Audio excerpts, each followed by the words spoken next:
Dan hanya ini yang akan saya jelaskan. Dua alasan kenapa dalam hidup kita harus bahagia, nggak boleh sedih. Allah berfirman, innal hayatad dunya la'ibun wa lahun.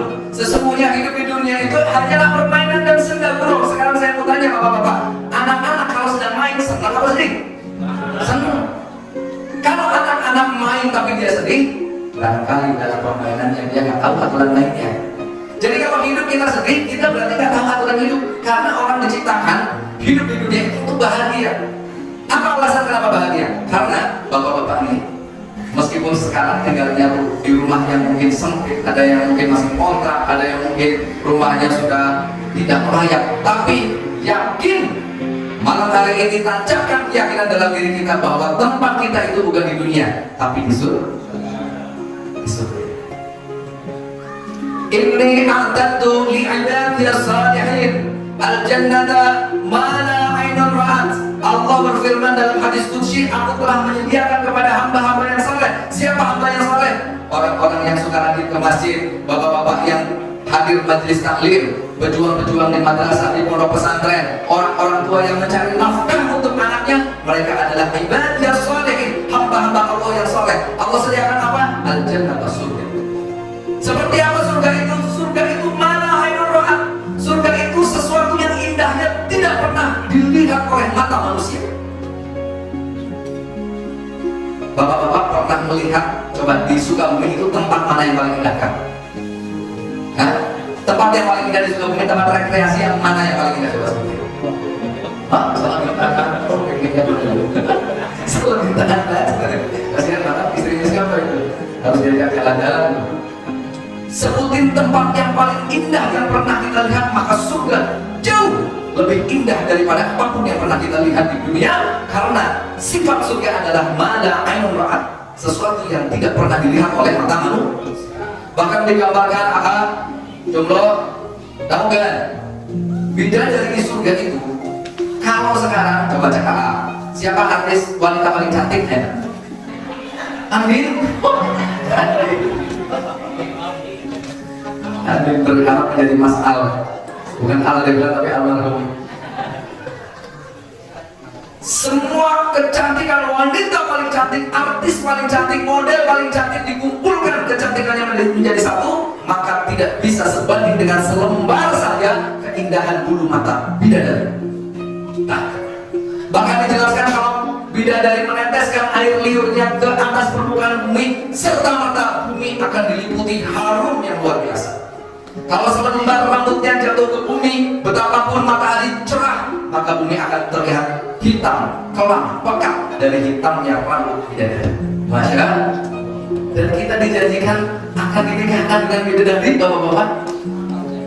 Ibu-ibu protes terus, kita dengan apa? Terserah.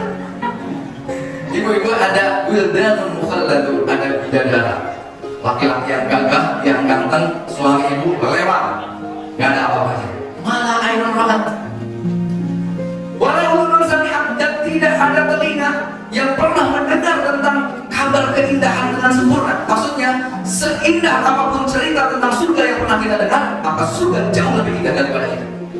Wala khatarat bi qalbin bashar, dan surga itu sifat yang ketiga adalah tidak pernah bisa terlintas, terbayangkan oleh hati manusia. Jadi kalau kita membayangkan surga begitu indah, dengan kemampuan kita berhayal setinggi mungkin, seindah mungkin, surga masih jauh lebih indah daripada itu. Kita berdoa ya, mudah-mudahan yang hadir mengajar di sini semuanya masuk. Semua mampir dulu ke neraka ya. Semuanya mudah-mudahan langsung masuk surga di bait Islam. Karena apa? Karena setiap orang beriman, meskipun imannya sebesar biji sawi, maka fi qalbihi mithqala dzarratin minal iman, barang siapa yang ada sebiji sawi saja iman dalam hatinya, suatu saat ketika dia dimasukkan ke neraka, ada waktunya di mana dia akan dientaskan dari neraka dan dimasukkan ke dalam surga. Tapi hati-hati, bapak saya mampir dulu di neraka. Hati-hati. Seharinya saja di neraka itu 1000 tahun itu. Apa sih sekarang paling ringan di neraka? Kita akan dikasih naklun. Apa naklun? Sendal.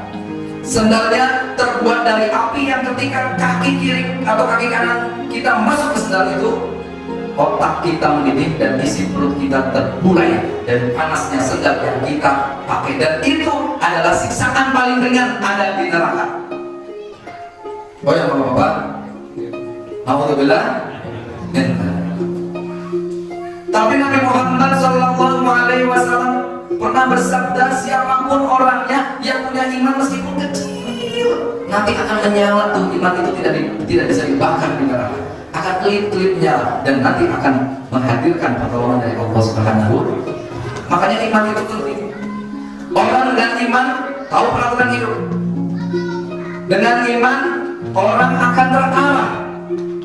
Dengan iman orang akan tidak seenaknya.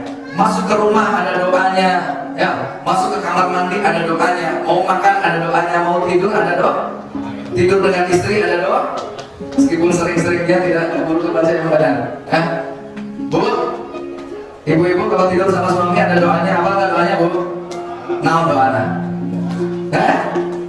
Berarti nggak pernah baca doa?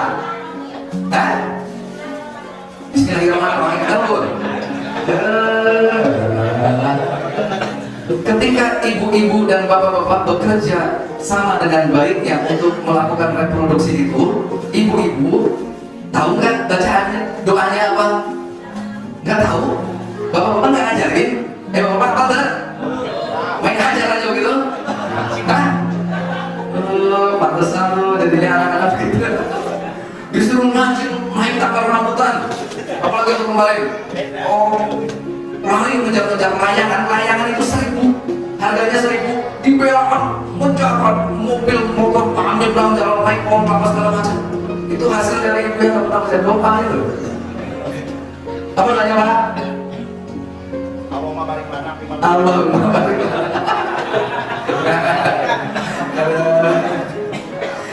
Saya yakin pada apa, tapi kalau misal saya tanya jawab nanti dibilang ya.